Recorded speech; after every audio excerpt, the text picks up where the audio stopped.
menebar cahaya sunnah.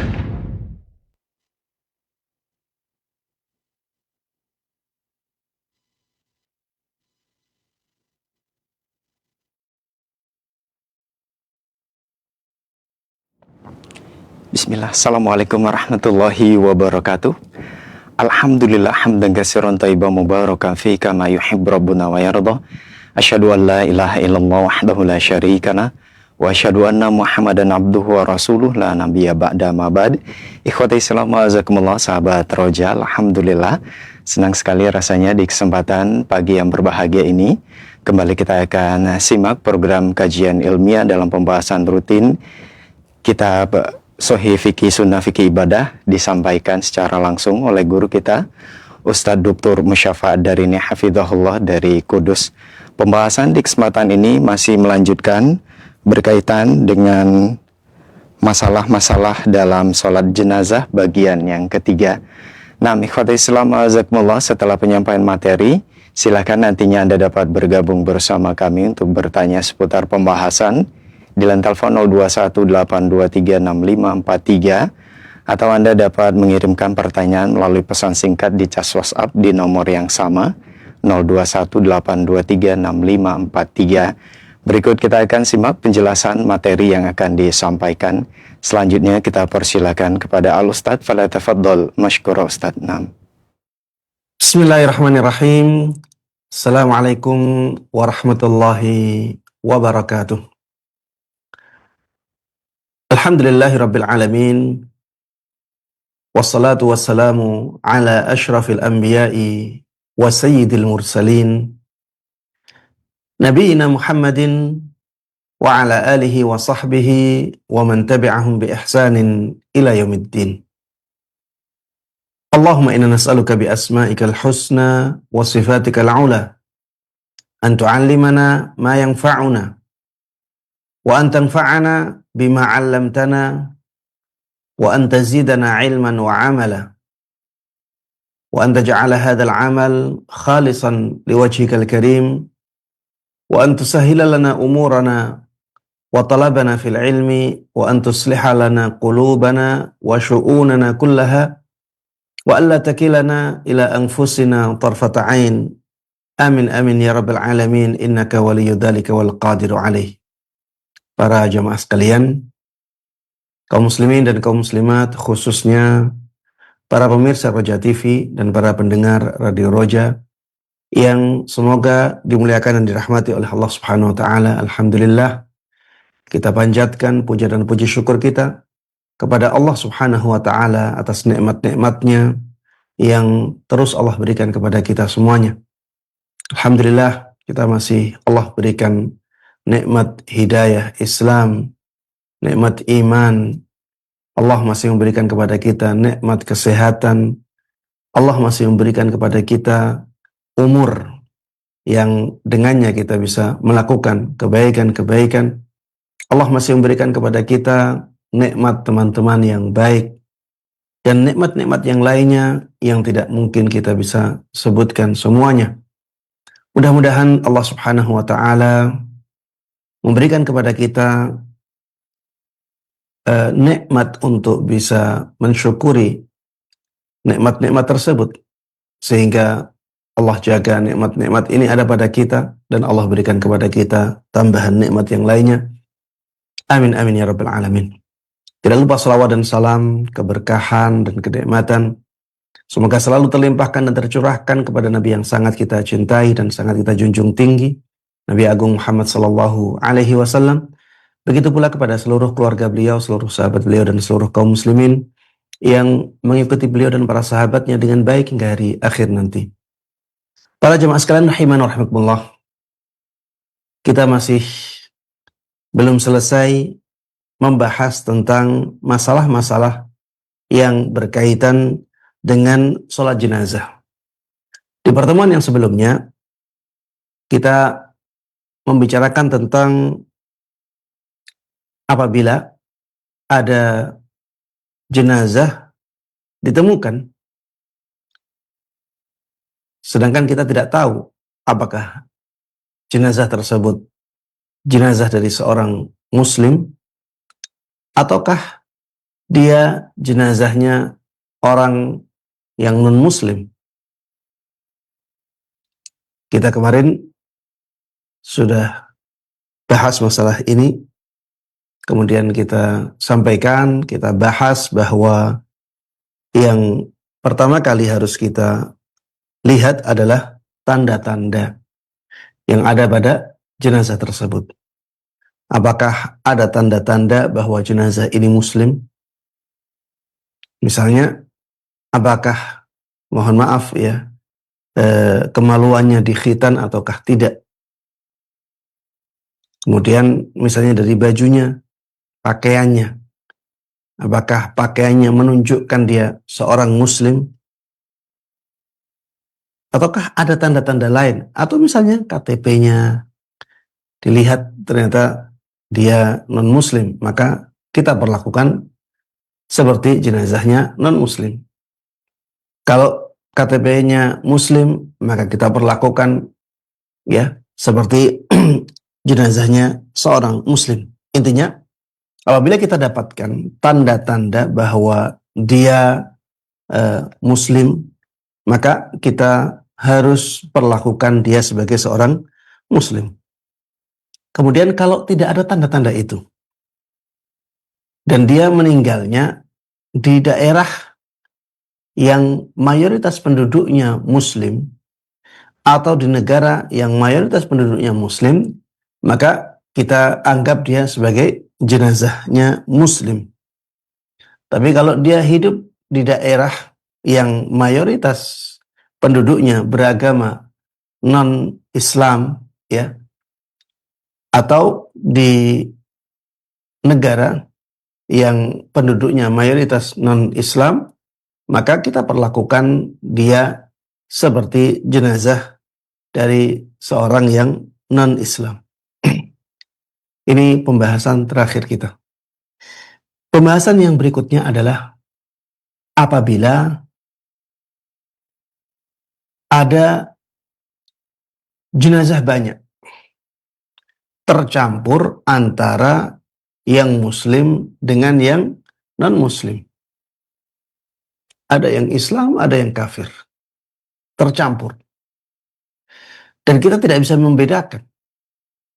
Atau tidak bisa kita pilah-pilah mana yang muslim, mana yang tidak muslim. Ini misalnya ya, terjadi bencana. Jenazahnya banyak. Dan kita yakin ada di antara mereka yang non-muslim. Tapi kalau untuk menentukan siapa yang non-muslim, siapa yang tidak, kita tidak bisa. Atau mereka saking banyaknya, kalau kita pilah-pilah, maka tidak memungkinkan.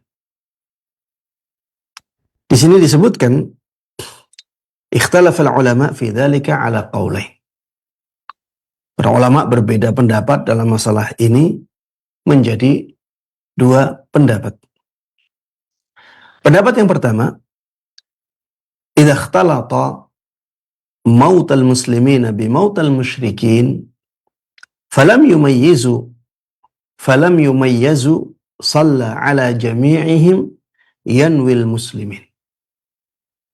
Ini pendapatnya Imam Malik, Imam Syafi'i, dan Imam Ahmad. Ya, jumhur ya.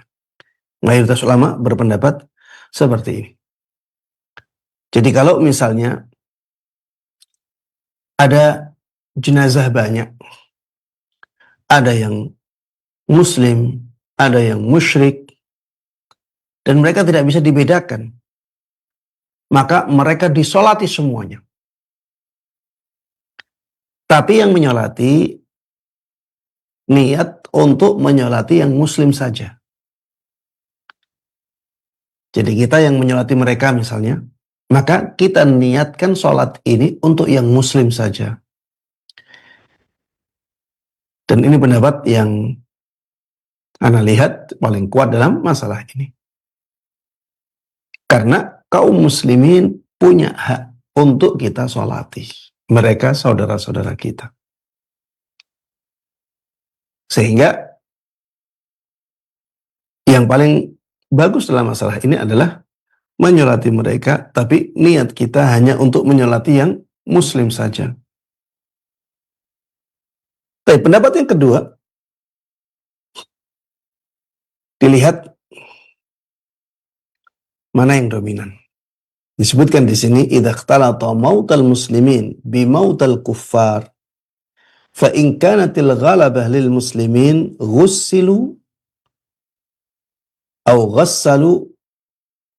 ghussilu wa sulliya alaihim ma'al ghalib illa man urifa annahu kafir. Wa in kanatil ghalabah li mautal kuffar la yusalla alaihim illa man urifa annahu muslimun bissima.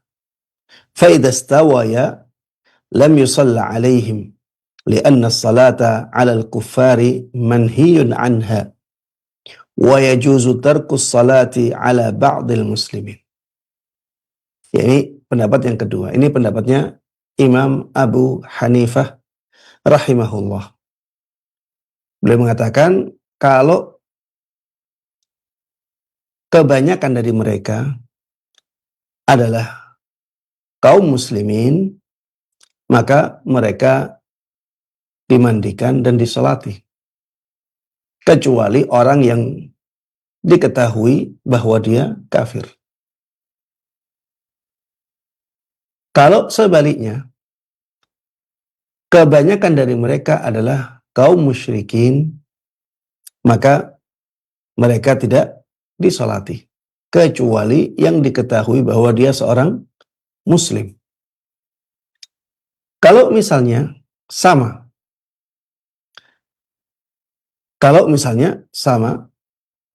antara yang muslim dengan yang non-muslim, maka menurut Imam Abu Hanifah tidak disolati. Kenapa? Alasannya karena menyolati orang yang kafir itu tidak dibolehkan. Dan ini bercampur, kemungkinannya sama. Maka lebih didahulukan tidak boleh. Kalau tercampur antara tidak boleh dengan boleh, maka yang lebih didahulukan tidak bolehnya. Dan boleh meninggalkan sholat kepada sebagian kaum muslimin. Ini pendapatnya Imam Abu Hanifah rahimahullah. Wallahu ta'ala alam, pendapatnya Imam Malik, Imam Syafi'i, dan Imam Ahmad dalam masalah ini lebih kuat. Ya, lebih baik kita menyolati mereka dengan niat sholat untuk kaum muslimin saja. Adapun ada di antara mereka yang kafir, maka ya mereka tidak ikut dalam doa kita. Karena kita sudah meniatkan sholat dan doa tersebut untuk kaum muslimin saja. Keberadaan orang-orang yang di luar Islam di situ, itu karena kita tidak tahu. Kalau kita tahu ada yang non-muslim, maka kita akan keluarkan. Ustadz, itu kan tetap ada yang non-muslim. Kita katakan iya ada, tapi kan kita nggak tahu siapanya, atau kita tidak mampu memilahnya. Makanya ya di sini ada uzur yang akhirnya kita katakan boleh bagi seseorang untuk menyolati mereka, tapi dengan niat sholatnya untuk kaum muslimin saja. Boleh untuk seseorang mendoakan mereka, tapi dia berniat doanya itu hanya untuk kaum muslimin saja. Dan Rasulullah Shallallahu Alaihi Wasallam dahulu telah bersabda, innamal a'malu binniyat. Semua amalan itu tergantung niatnya. Baik.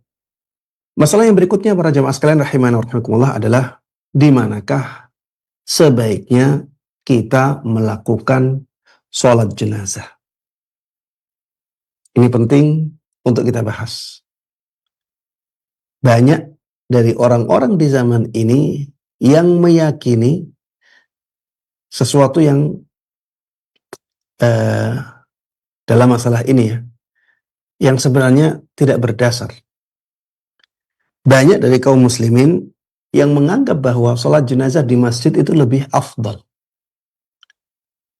Sholat jenazah di masjid itu lebih afdal daripada sholat jenazah di tempat selain masjid. Misalnya di lapangan. Atau di luar masjid di tempat yang lapang. Kalau kita melihat praktek di zaman Nabi Shallallahu Alaihi Wasallam, kita akan mendapati bahwa mayoritas sholat jenazah di zaman beliau dilakukan di luar masjid. Di luar Masjid Nabawi. Walaupun ada sholat jenazah ketika zaman itu yang dilakukan di masjid. Disebutkan di sini wa yustahabbus shalah 'ala al-janazah fil musalla. Salat untuk jenazah itu dianjurkan dilakukan di musalla. Musalla itu istilah khusus ya, tempat salat, bukan masjid ya. Kalau masjid namanya masjid. Musalla itu tempat salat, maksudnya adalah tempat terbuka yang lapang.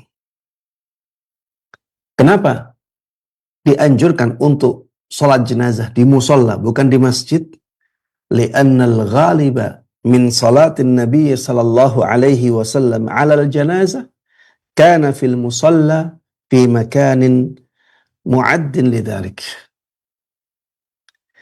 Karena mayoritas sholat jenazahnya Nabi sallallahu alaihi wasallam dahulu di musalla, di tempat yang disediakan untuk itu,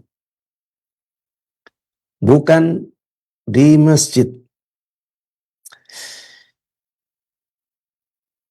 Diriwayatkan dari Ibn Habib anna musallal janaiz bil Madinah kana lasiqan bi masjidin Nabi sallallahu alaihi wasallam min nahiyati jihatil masyriq. Dahulu tempat untuk menyolati jenazah di kota Madinah itu berjejeran dengan Masjid Nabawi dari arah timurnya. Jadi menempel ya. Menempel dengan Masjid Nabawi, tapi bukan di dalam Masjid Nabawi. Kemudian di dalam hadis yang diriwayatkan oleh sahabat Abu Hurairah ketika menjelaskan tentang salatnya Nabi Shallallahu Alaihi Wasallam untuk Raja Najasyi, sahabat Abu Hurairah mengatakan, Inna Nabiya Shallallahu Alaihi Wasallam saffa bihim bil musalla fakabbara alaihi arba'ah. Nabi Shallallahu Alaihi Wasallam membuat saf bersama para sahabatnya di musalla. Bukan di Masjid Nabawi. Di musalla. Fakabbara alaihi arba'ah. Maka beliau pun bertakbir 4 kali. Diriwayatkan juga dari sahabat Abdullah ibn Umar radhiyallahu anhuma anna al-yahud ja'u ila an-nabiy sallallahu alaihi wasallam bi rajulin minhum wa imra'atin zanaya fa amara bihima farujima qariban min mawdi'il janaiz 'inda al-masjid. Bahwa pernah orang-orang Yahudi mendatangi Nabi Shallallahu Alaihi Wasallam dengan membawa seorang laki-laki dan seorang perempuan yang telah berzina. Maka Rasulullah Shallallahu Alaihi Wasallam memerintahkan mereka untuk merajam dua orang tersebut. Di mana dirajamnya? Di tempat biasa jenazah disolati, di sisi Masjid Nabawi. Ya, mungkin maksudnya adalah maksud dari dibawakannya riwayat ini adalah untuk menjelaskan bahwa dulu ada tempat khusus untuk sholat jenazah. Yang tempatnya bukan di Masjid Nabawi. Dan ini menunjukkan ya bahwa kebiasaan sholat jenazah di zaman Nabi Shallallahu Alaihi Wasallam itu bukan di masjid. Dan ini sangat berbeda dengan praktek kita di zaman ini. Kebanyakan masyarakat ketika menjalankan sholat jenazah, mereka memilih masjid daripada musola atau tempat lapang. Padahal sebenarnya masih dimungkinkan untuk menjalankannya di tempat yang lapang di selain masjid. Makanya para jemaah sekalian rahimana wa rahimakumullah, kita harus sadar ya, dengan sesadar-sadarnya ada beberapa amalan di zaman kita ini yang memang karena keterbatasan ilmu, akhirnya amalan-amalan tersebut tidak sesuai dengan yang dijalankan di zaman Nabi Shallallahu Alaihi Wasallam. Walaupun ketidaksesuaian ini bukan atau tidak otomatis menjadikannya haram. Ketidaksesuaian tersebut tidak otomatis menjadikannya haram. Karena ketidaksesuaian ini bisa jadi dalam keafdaliyahannya saja. Afdalnya A, tapi di zaman ini banyak yang tidak melakukan A itu, tapi yang dilakukan adalah B. Padahal yang B ini kurang afdal. Bukan berarti tidak boleh. Ya, ada yang seperti ini. Di antaranya yang kita bahas. Jadi sholat jenazah di zaman Nabi Shallallahu Alaihi Wasallam itu biasanya dilakukan di musola, bukan di Masjid Nabawi. Tapi di zaman kita ini kebanyakan sholat jenazah dilakukan di dalam masjid. Bahkan banyak orang yang mengira bahwa sholat jenazah tidak boleh dilakukan di selain masjid. Makanya jarang sekali kita melihat jenazah disolati di rumahnya. Jenazah disolati di rumahnya. Ini jarang. Allahu a'lam apakah di sebagian tempat sudah banyak dilakukan ataukah tidak. Tapi ana melihat masih jarang. Jenazah diletakkan di rumahnya, orang banyak datang, tapi tidak ada satupun dari mereka yang melakukan sholat jenazah. Padahal sudah layak disolati jenazah. Karena sudah dimandikan, sudah dibersihkan, siap untuk dibawa ke kuburan. Tapi tidak ada seorang pun yang menyolatinya. Kapan menyolatinya? Ketika dibawa ke masjid. Padahal sebelum dibawa ke masjid, jenazah itu sudah bisa disolati. Misalnya, bagi para jamaah wanita. Para jamaah wanita, sebaiknya mereka menyolati jenazah di rumah. Sebelum jenazah dibawa ke masjid. Dan sebaiknya, jamaah laki-laki ketika menyolati jenazah tidak di masjid, tapi di tempat lapang yang semua orang bisa melihat. Ini yang lebih baik. Kita tidak mengatakan bahwa sholat jenazah di masjid itu tidak boleh atau bid'ah atau diharamkan, tidak ya. Tapi lebih baik kita sholat jenazahnya di luar masjid. Kalau misalnya di masjid tersebut ada misalnya pelataran yang terbuka dan bisa muat banyak orang, maka sebaiknya dilakukan di situ, bukan di dalam masjid. Berbeda apabila keadaannya misalnya ya, di masyarakat yang sudah padat penduduk, kalau kita mencari tempat yang lapang itu susah. Karena memang tempatnya sudah padat. Kalau kita sholat di luar masjid, malah menjadikan kita berat. Tidak tersisa kecuali gang-gang kecil misalnya. Kalau di masjid, masjidnya bisa muat banyak orang. Maka mungkin untuk melihat maslahat ini, lebih baik disolati di masjid. Karena maslahat mudah dan tidak membebani banyak orang. Tapi kalau misalnya masih ada tempat yang lapang, ya,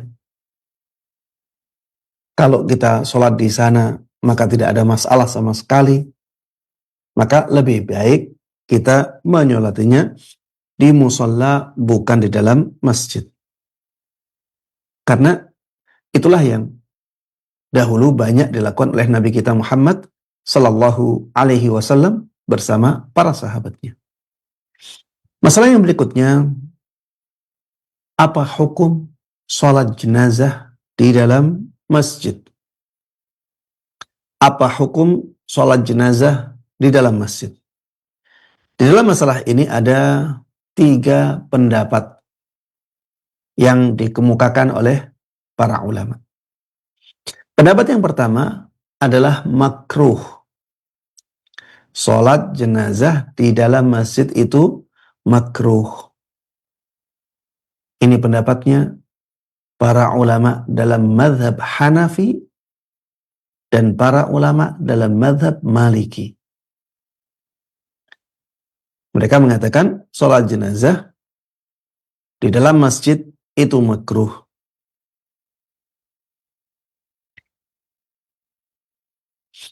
Kemudian para jamaah sekalian rahimana wa rahimakumullah,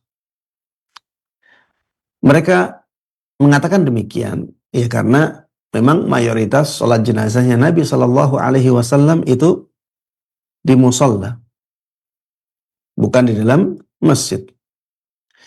Kemudian ada hadis yang diriwayatkan oleh sahabat Abu Hurairah radhiyallahu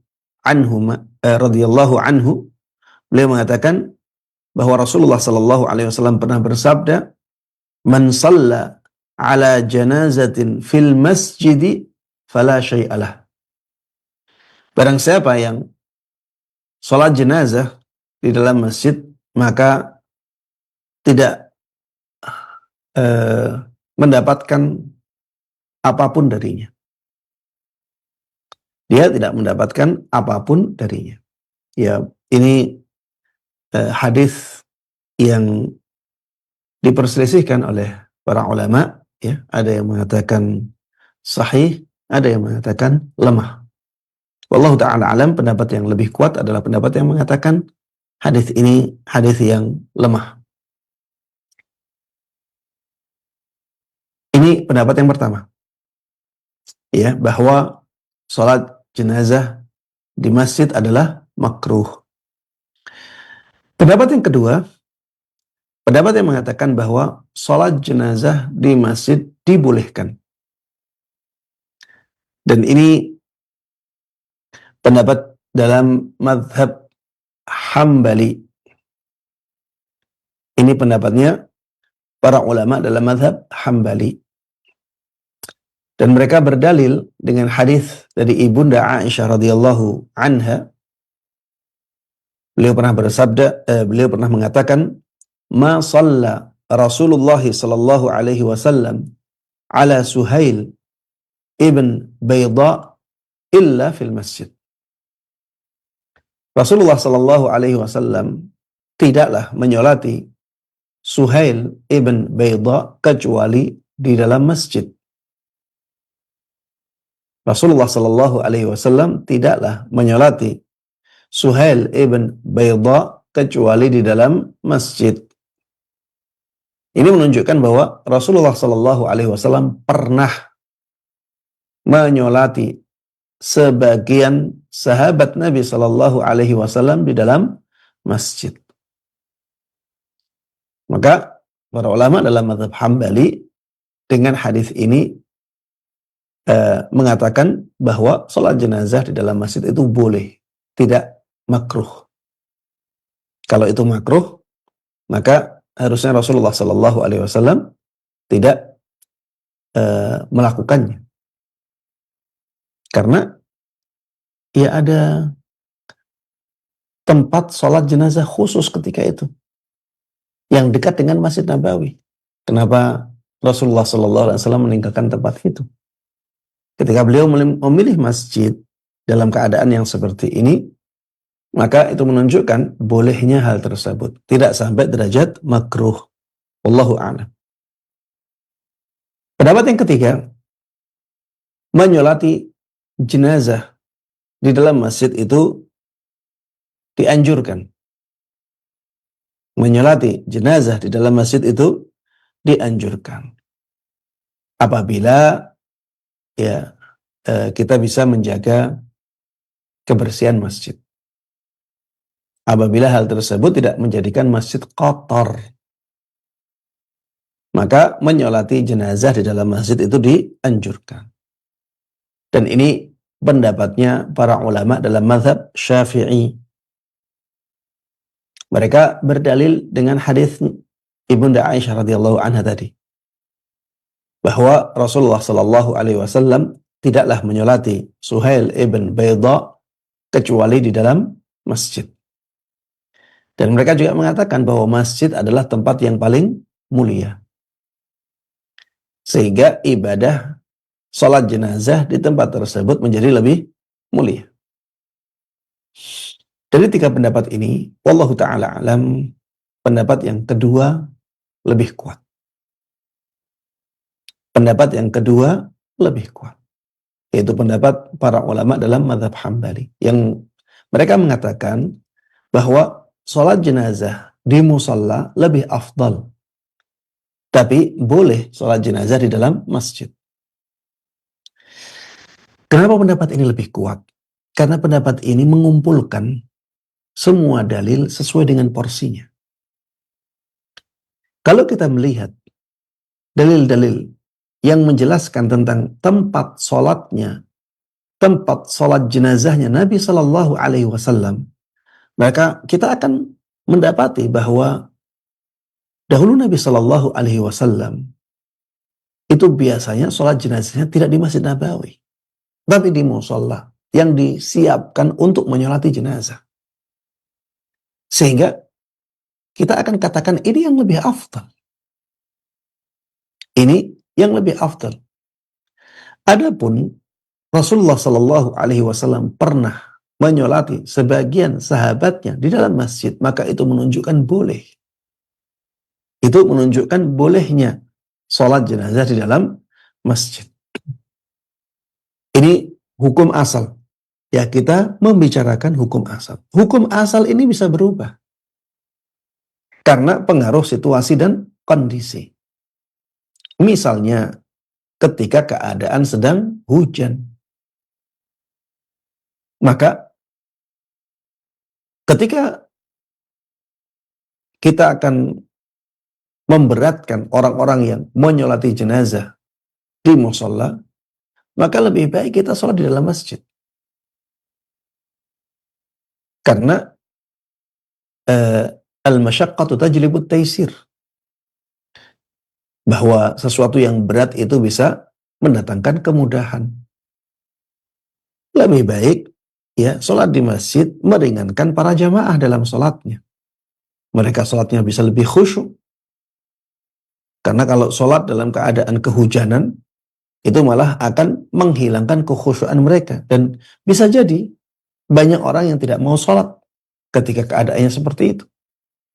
Maka sholat di masjid yang itu dibolehkan menjadi lebih baik di sini, lebih utama. Karena situasi dan kondisinya mendukung untuk itu. Kemudian yang tadi saya sampaikan, ketika keadaannya di tempat itu tidak ada tempat yang lapang, yang terbuka. Kalau cari tempat itu malah jauh, malah memberatkan jamaah. Maka lebih baik di tempat yang lebih dekat, di masjid misalnya, dan muat banyak orang. Itu lebih utama karena situasi dan kondisi. Tapi hukum asalnya adalah bahwa sholat jenazah di musalla itu lebih afdal daripada sholat jenazah di dalam masjid. Wallahu ta'ala a'lam. Masalah yang berikutnya, para jamaah sekalian rahimana wa rahimakumullah, adalah sholat jenazah di kuburan. Apakah dibolehkan sholat jenazah di kuburan? Ataukah tidak boleh? Karena adanya larangan untuk sholat di kuburan. Disebutkan di sini, ikhtalafa ahlul ilmi fi sholatil janazati 'alal qabri liman fatathu shalah 'alal janazah 'ala thalathati aqwal. Para ulama berbeda pendapat dalam masalah sholat jenazah di kuburan bagi orang yang ketinggalan sholat jenazah sebelum itu. Mereka berbeda pendapat menjadi 3 pendapat. Pendapat yang pertama, yusalla alaihi wa huwa qawlu aktsari ahli ilmi min ashabin nabi sallallahu alaihi wasallam wa man ba'dahu. Pendapat yang pertama, sholat jenazah di atas kuburan dibolehkan.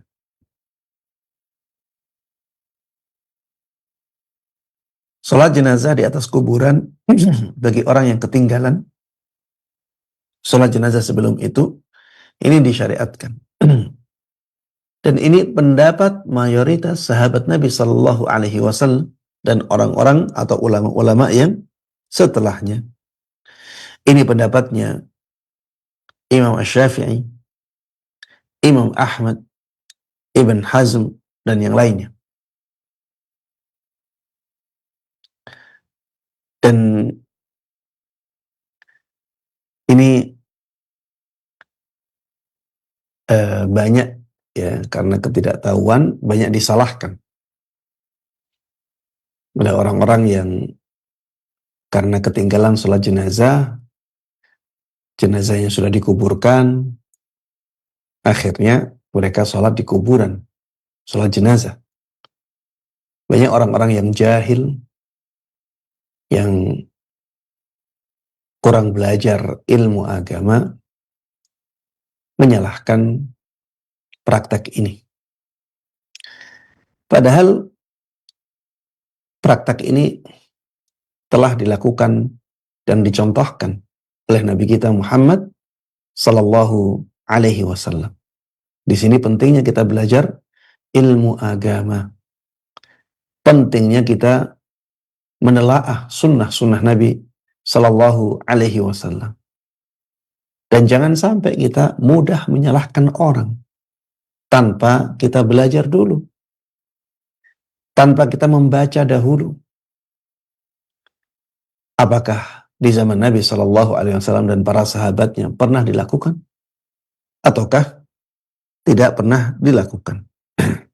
Ya, ini pendapatnya Imam Syafi'i. Beliau berpendapat demikian. Dan ini pendapat yang paling kuat dalam masalah ini. Di antara dalilnya adalah hadis yang diriwayatkan dari sahabat Ibn Abbas radhiyallahu anhuma, anna Rasulullah sallallahu alaihi wasallam shalla ala qabrin ba'dama dufin fakabbara alaihi arba'a.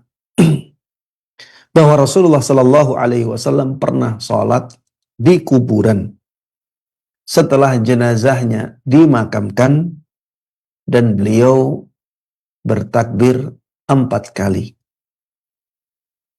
Beliau bertakbir 4 kali menunjukkan bahwa itu sholat jenazah. Di antara yang menunjukkan hal ini adalah hadis yang diriwayatkan oleh sahabat Abu Hurairah radhiyallahu anhu, anna aswada rajulan aw imra'ah kana yaqumul masjida famata falam ya'lamin nabiyyu sallallahu alaihi wasallam bimautih fadzakarahu dzata yaum faqala ma fa'ala dzalikal insan. Di dalam riwayat sahabat Abu Hurairah ini dikatakan bahwa dahulu ada seorang berkulit hitam. Ada salah satu riwayat yang mengatakan dia seorang laki-laki, ada riwayat yang lain mengatakan dia seorang perempuan. Intinya dia berkulit hitam. Orang ini kebiasaannya membersihkan masjid. Jadi Masjid Nabawi itu tidak ada orang yang membersihkan secara tertentu. Tidak ada orang tertentu yang membersihkannya. Jadi yang membersihkan sukarela. Yang mau membersihkan, dia membersihkan. Tidak diperintahkan oleh Nabi Shallallahu Alaihi Wasallam. Orang ini dengan sukarela dia selalu membersihkan Masjid Nabawi, nyapu Masjid Nabawi. Dan kita harus tahu ya, keadaan Masjid Nabawi itu beralaskan tanah. Tidak seperti masjid-masjid di zaman kita ini, yang sudah ada marmernya, ada granitnya. Di zaman Nabi Shallallahu Alaihi Wasallam, masjid beralaskan tanah. Ada yang nyapu. Dia seorang yang berkulit hitam. Ada yang mengatakan dia laki-laki, ada yang mengatakan dia perempuan. Meninggallah orang ini. Dan Nabi Shallallahu Alaihi Wasallam ketika itu tidak mengetahui meninggalnya orang ini. Maka beliau pun bertanya tentang orang ini. Ma fa'ala dzalikal insan? Apa yang dilakukan oleh orang ini yang biasa membersihkan masjid? Maka para sahabat mengatakan, mata ya Rasulullah. Orang ini sudah meninggal wahai Rasulullah sallallahu alaihi wasallam. Maka Rasulullah sallallahu alaihi wasallam mengatakan kepada mereka, afala adantumuni? Kenapa kalian tidak mengabari aku? Faqalu innahu kana kada wa kada qissatah. Qala fahaqqaru sya'na. Maka para sahabat menyampaikan kepada Nabi Shallallahu Alaihi Wasallam, dulu kan orang ini, seperti itu. Mereka menganggap bahwa orang ini orang yang biasa. Maka mereka menganggap Nabi Shallallahu Alaihi Wasallam tidak perlu tahu tentang kematiannya. Maka Rasulullah Shallallahu Alaihi Wasallam mengatakan kepada mereka, fadulluni ala qabrihi. Kalau begitu, tunjukkan kepadaku sekarang kuburannya. Fa'ata qabrahu fasalla alaihi. Maka akhirnya setelah Rasulullah Sallallahu Alaihi Wasallam ditunjukkan tempat di mana dia dikuburkan, beliau sholat untuknya. Beliau sholat di kuburan. Maka ini menunjukkan ya, bahwa sholat di kuburan bagi orang yang belum menyolati jenazah itu disyariatkan.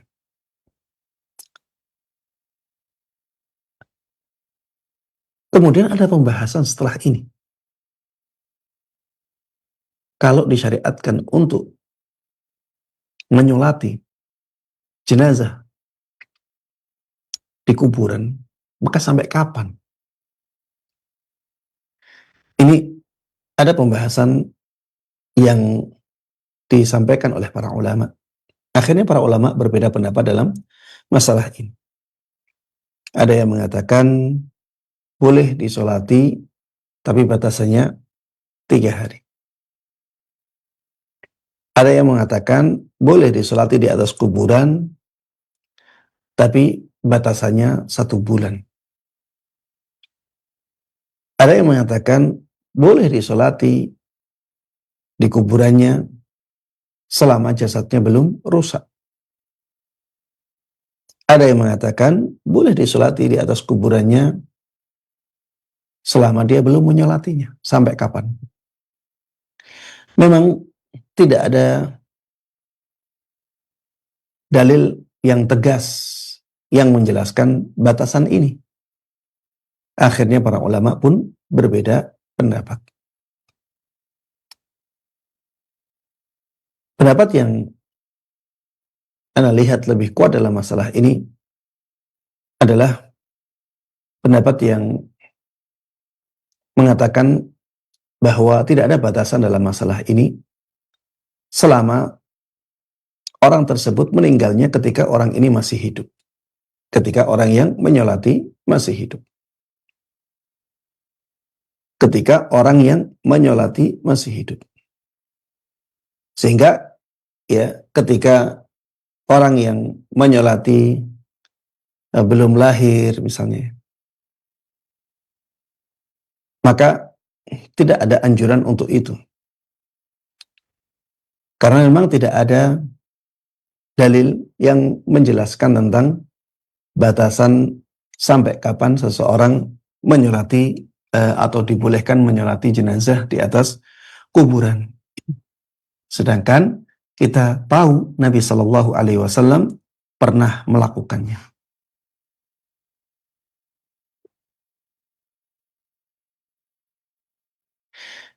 Hanya saja para jamaah sekalian rahimana wa rahimakumullah, yang perlu digarisbawahi juga bahwa Rasulullah Shallallahu Alaihi Wasallam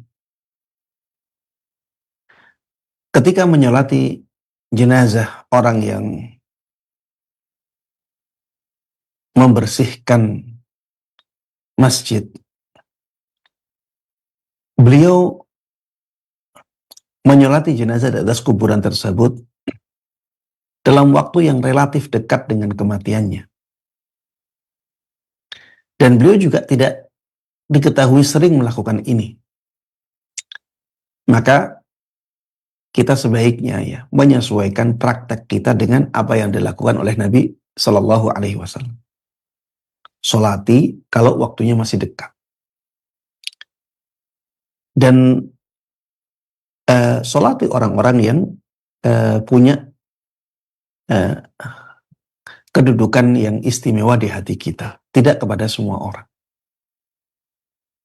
Karena kalau kita melihat hadis-hadis Nabi Shallallahu Alaihi Wasallam tentang masalah ini, ternyata tidak semua orang disolati oleh Nabi Shallallahu Alaihi Wasallam di kuburannya ketika beliau tidak sempat menyolatinya sebelum itu. Tidak semuanya beliau solati di atas kuburannya ketika beliau tidak sempat menyolati sebelum itu. Orang-orang khusus. Dan beliau menyolatinya kapan? Dekat dengan kematian orang tersebut, bukan ketika lama. Ya, dua catatan ini mungkin perlu atau penting untuk kita perhatikan agar praktek ibadah kita itu benar-benar dekat dengan apa yang dicontohkan oleh Nabi kita Muhammad Sallallahu Alaihi Wasallam. Taib, ini pendapat yang pertama ya. Jadi apakah sholat jenazah di kuburan itu disyariatkan bagi orang yang belum menyolatinya sebelum itu? Jawabannya ada 3 pendapat. Pendapat yang pertama, pendapat yang mengatakan disyariatkan. Dan inilah pendapat yang paling kuat dalam masalah ini. Karena ada contohnya dari Nabi kita Muhammad Sallallahu Alaihi Wasallam. Pendapat yang kedua, pendapat yang mengatakan tidak disyariatkan sholat jenazah di kuburan. Tidak disyariatkan untuk sholat jenazah di kuburan. Dan pendapat ini berdalil ya, ulama yang mengatakan pendapat ini mereka berdalil dengan larangan sholat di atas kuburan. larangan sholat menghadap kuburan. Dan mereka membawa dalil tersebut kepada semua masalah, tidak ada pengecualian. Sedangkan pendapat yang pertama, mereka mengatakan sholat di atas kuburan atau menghadap kuburan tidak boleh. Tapi kalau untuk sholat jenazah dibolehkan. Jadi sholat jenazah ini jadi pengecualian, ya. Kecuali sholat jenazah di kuburan bagi orang yang belum menyolatinya sebelum itu, maka dibolehkan. Itu pendapat yang pertama tadi. Kalau pendapat yang kedua ini, mereka mengatakan larangan sholat di atas kuburan atau menghadap kuburan itu berlaku umum, baik sholat jenazah ataupun sholat yang lain. Pendapat yang kedua ini kurang kuat ya. Kenapa? Karena sudah ada dalil pengecualian. Kenapa tidak dipakai? Sehingga kurang kuat. Pendapat yang ketiga, pendapat yang mengatakan tidak boleh sholat jenazah di atas kuburan kecuali apabila jenazah tersebut belum disolati. Kecuali apabila jenazah tersebut belum disolati sebelum itu. Dua pendapat ini, yaitu pendapat kedua dan ketiga, diriwayatkan dari Imam Abu Hanifah dan Imam Malik, begitu pula yang lainnya. Tapi dua pendapat ini terlihat kelemahannya.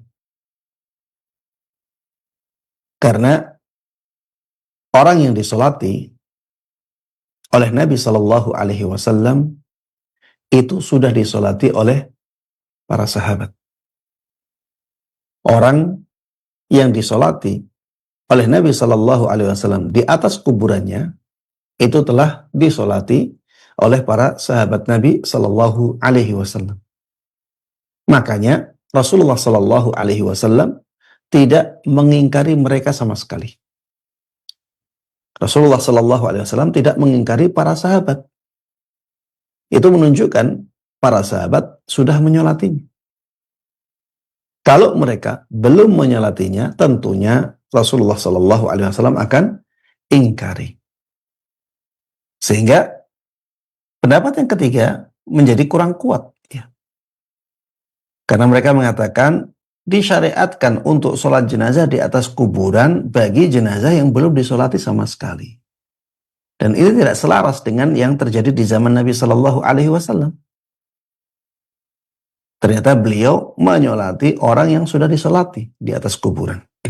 Ya, ternyata beliau telah menyolati di atas kuburan orang yang sebelumnya sudah disolati. Kemudian ada yang mengatakan sholatnya Nabi Shallallahu Alaihi Wasallam di atas kuburan untuk sebagian sahabatnya itu kekhususan mereka, atau itu kekhususan Nabi Shallallahu Alaihi Wasallam. Kekhususan mereka maksudnya kekhususan sebagian sahabat itu, atau kekhususan Nabi Shallallahu Alaihi Wasallam, hanya Nabi yang boleh melakukannya. Maka jawabannya, dakwal khususiyah tahtaju ila dalil. Klaim bahwa ini khusus untuk Nabi atau khusus untuk sebagian sahabat Nabi, ini membutuhkan dalil. Mana dalil yang menunjukkan bahwa itu khusus Nabi, itu khusus untuk Nabi saja? Mana juga dalil yang menunjukkan bahwa itu khusus untuk sebagian sahabat Nabi saja? Ketika tidak ada dalil yang menunjukkan hal ini, maka hukumnya kembali ke hukum asal, yaitu bahwa hukum tersebut umum untuk semua umat Nabi Shallallahu Alaihi Wasallam. Maka dari sini kita bisa melihat ya bahwa pendapat yang pertama adalah pendapat yang paling kuat dan paling dekat dengan dalil dalam masalah ini. Wallahu ta'ala a'lam. Para jemaah sekalian rahimana wa rahmakumullah, ini yang bisa kita bahas bersama dalam kajian pada kali ini. Insya Allah di kajian yang berikutnya kita akan membahas tentang perbuatan atau amalan-amalan yang dilakukan di dalam sholat jenazah. Demikian, wallahu ta'ala alam, wa sallallahu wa sallama wa baraka ala nabina Muhammadin wa ala alihi wa sahbihi wa man tabi'ahum bi ihsanin ila yaumiddin, walhamdulillahi rabbil alamin. Nah, terima kasih jazakallahu khairan wa barakallahu fikum kepada guru kita Ustaz Dr. Musyafa Ad-Darini hafizahullah atas materi yang sangat bermanfaat di kesempatan ini berkaitan dengan masalah-masalah dalam sholat jenazah. Nah, ikhwati Islam azakumullah, saatnya kami membuka sesi tanya jawab. Silakan bagi Anda yang ingin bertanya secara langsung di line telepon 0218236543 atau pertanyaan melalui pesan singkat di cas WhatsApp di nomor yang sama 0218236543. Pertanyaan pertama kita awali dari pesan singkat yang sudah masuk di kesempatan ini dari Pak Ian di Cibubur, Jawa Barat. Assalamualaikum warahmatullahi wabarakatuh, Ustaz. Apakah kisah pocong atau mayat yang bisa bergerak karena tali kafannya tidak dilepas yang beredar luas di masyarakat termasuk dalam perkara khurafat dan tahayul, Ustaz? Dan bagaimana seharusnya seorang muslim menyikapi pemahaman pribadi atau cerita orang lain yang mengaku melihat pocong agar tidak terjatuh pada suudzon, kesyirikan atau pembenaran terhadap hal-hal yang batil? Mohon nasihatnya Ustaz, jazakallahu khairan. Nah. Kalian rahimana wa rahimakumullah, cerita masalah pocong ini memang sangat banyak ya beredar di tengah-tengah masyarakat kita, dan ini salah satu dari efek buruk ya dari tontonan-tontonan yang tidak mendidik. Kita harus tahu ya bahwa ketika seseorang meninggal, ketika nyawanya keluar, terpisah dari badannya, maka nyawa tersebut tidak kemudian bebas berkeliaran kemana-mana. Disebutkan di dalam Al-Quran, disebutkan di dalam hadis Nabi Sallallahu Alaihi Wasallam, ketika ruh itu keluar, sudah ada yang menanti, sudah ada yang menantinya. Jadi roh ketika keluar dari badan ini tidak bebas berkeliaran kemana-mana, tidak. Diambil oleh malaikat. Dia tidak bisa kemana-mana. Dan dia ke alam lain ya, sudah tidak ada hubungannya dengan alam dunia. Maka ketika ada cerita bahwa mayat itu keluar dari kuburannya, bergerak-gerak ketika talinya tidak dibuka, ini semuanya adalah cerita khurafat ya, nggak berdasar sama sekali. Ini cerita yang dibuat-buat. Ini dusta, kebohongan. Kalau misalnya ada orang yang mengaku melihat setelah jenazah dimakamkan, maka bisa jadi ya orang tersebut melihat penampakan jin. Atau bisa jadi dia dusta, buat-buat cerita, ngarang-ngarang sendiri. Karena nyawa yang sudah keluar dari tubuh ya, itu tidak akan bisa kembali. Tidak akan bisa kembali. Ustadz, ada orang yang mati suri. Maka jawabannya itu seperti orang yang tidur ya. Jadi dia sebenarnya belum mati dalam pemaknaan mati yang besar, ya. Ada mati kecil yaitu tidur, ada mati besar yang benar-benar nyawa itu berpisah dari tubuh dan tidak balik lagi. Kalau mati suri, ya bisa jadi ya kita bisa masukkan itu seperti tidur. Orang tidur itu dikatakan dia mati. Allahu yatawaffal anfusa hina mautiha wallati lam tamut fi manamiha. Memang Allah Subhanahu wa taala mewafatkan orang dengan dua cara. Yang pertama, hina mautiha. Ketika dia mati, benar-benar mati, maka dia wafat. Wallati lam tamut fi manamiha. Atau Allah wafatkan seseorang yang belum mati dalam tidurnya. Jadi ada dua kematian, kematian kecil, kematian besar. Kematian kecil yaitu ketika seseorang dalam tidurnya.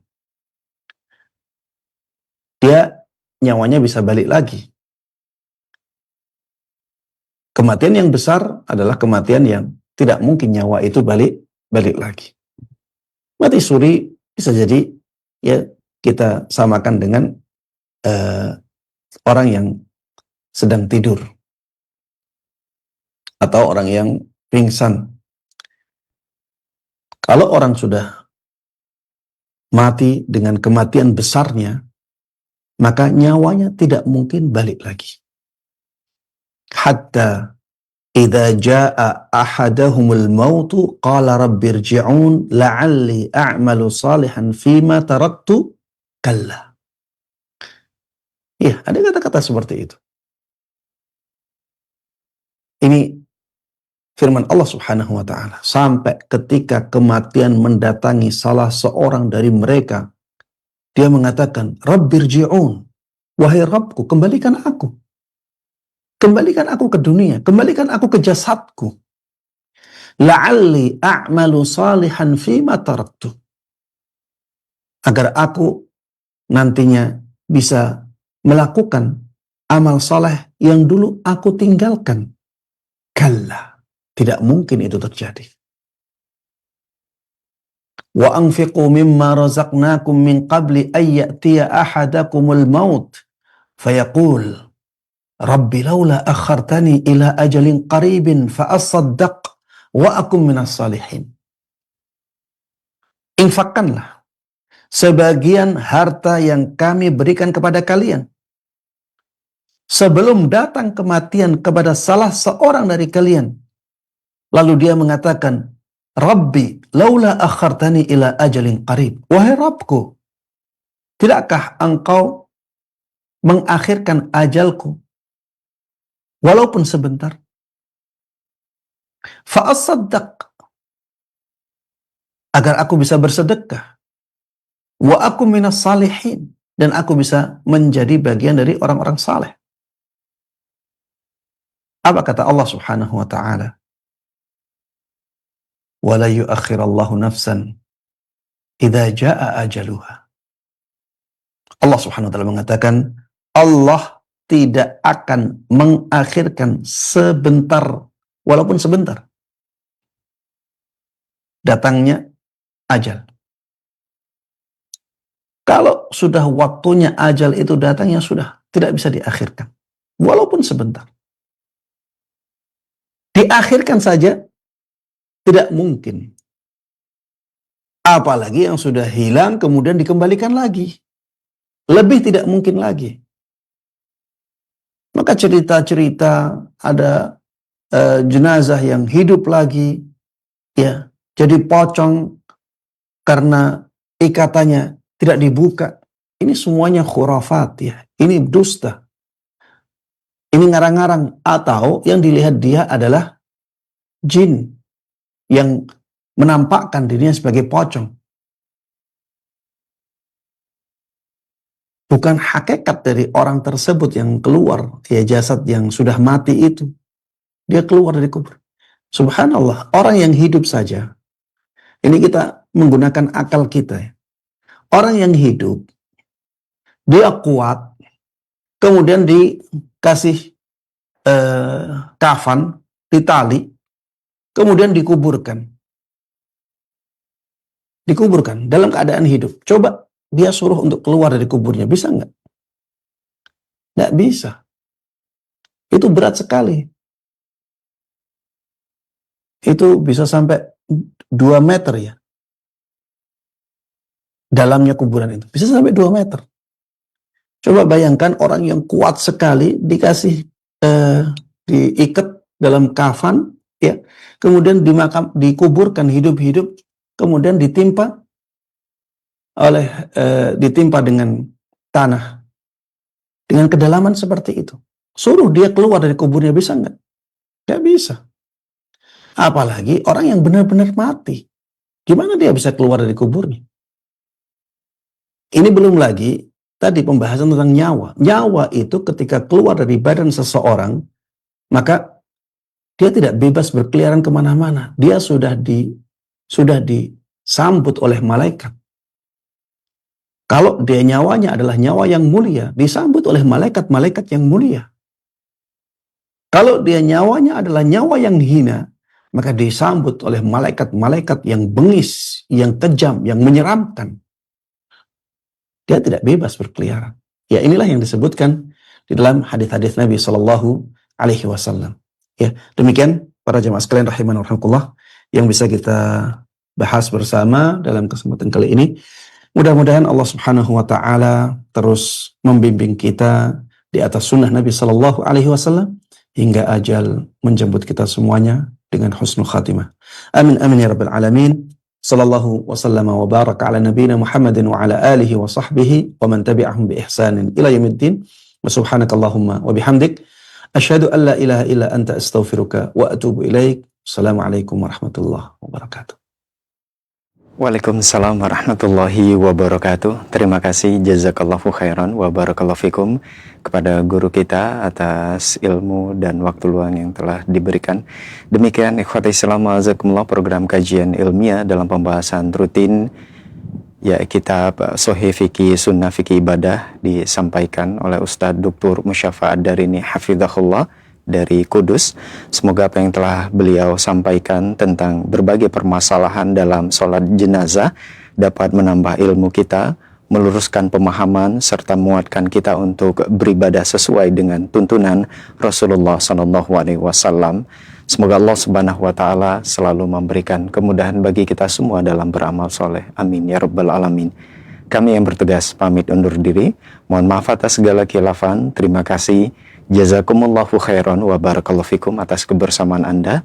Wabillahi taufiq wal hidayah. Subhanaka Allahumma wa bihamdika asyhadu an la ilaha illa anta astaghfiruka wa atubu ilaik. Selamat beraktivitas. Wassalamualaikum warahmatullahi wabarakatuh. Simak Radio Roja Bogor 100.1 FM, Radio Roja Majalengka 93.1 FM, Radio Roja Palu 101,8 FM, dan Radio Roja Bandung 104.3 FM. Menebar cahaya sunnah.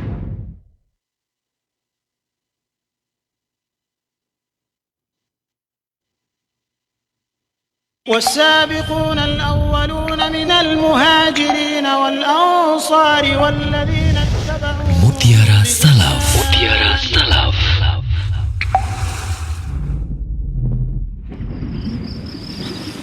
Sombong dan dengki. Berkata Syekhul Islam Ibnu Taimiyah rahimahullah, sombong dan dengki adalah dua penyakit yang membinasakan orang-orang terdahulu dan orang-orang belakangan. Keduanya adalah sebesar-besar dosa dalam memaksiati Allah pertama kalinya, karena